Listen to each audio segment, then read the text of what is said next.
नमस्कार। आज मैं आपको केवल एक यात्रा से नहीं बल्कि एक आध्यात्मिक अनुभव से जोड़ना चाहता हूँ। यह यात्रा थी उज्जैन की, जहाँ एस्ट्रो गुरु माँ डॉक्टर ज्योति जोशी मैम ने भगवान श्री महाकालेश्वर ज्योतिर्लिंग के सानिध्य में हवन और पूजा के माध्यम से आस्था को अनुभव किया। जहाँ समय भी प्रभु के चरणों में नतमस्तक हो जाता है, जहाँ विराजमान है श्री महाकालेश्वर ज्योतिर्लिंग। उज्जैन भारत की उन गिनी चुनी पवित्र नगरियों में से एक है जहाँ अध्यात्म केवल विश्वास नहीं, अनुभव है। यह वही भूमि है जहाँ कुंभ लगता है, जहाँ क्षिप्रा नदी बहती है और जहाँ हर श्वास में हर हर महादेव गूंजता है।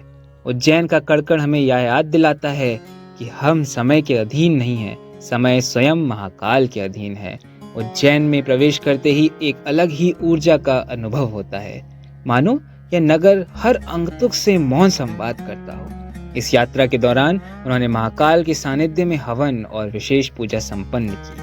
हवन यहाँ केवल एक धार्मिक कर्म नहीं है, यह मन, शरीर और विचारों की शुद्धि की प्रक्रिया है।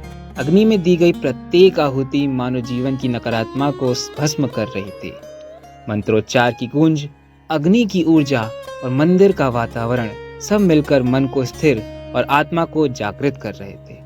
उज्जैन में की गई पूजा सामान्य पूजा से भिन्न मानी जाती है, क्योंकि यह पूजा केवल फल की कामना नहीं करती, यह समर्पण की भावना सिखाती है।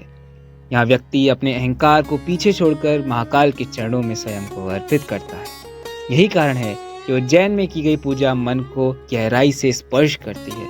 महाकाल के दर्शन के समय शब्द मौन हो जाते हैं। वहाँ कोई प्रश्न नहीं रहते, केवल स्वीकार रहता है। उस क्षण यह अनुभव होता है कि जीवन की हर चुनौती क्षणिक है, पर महाकाल की सत्ता शाश्वत है। महाकाल डर नहीं सिखाते बल्कि निर्भयता प्रदान करते हैं।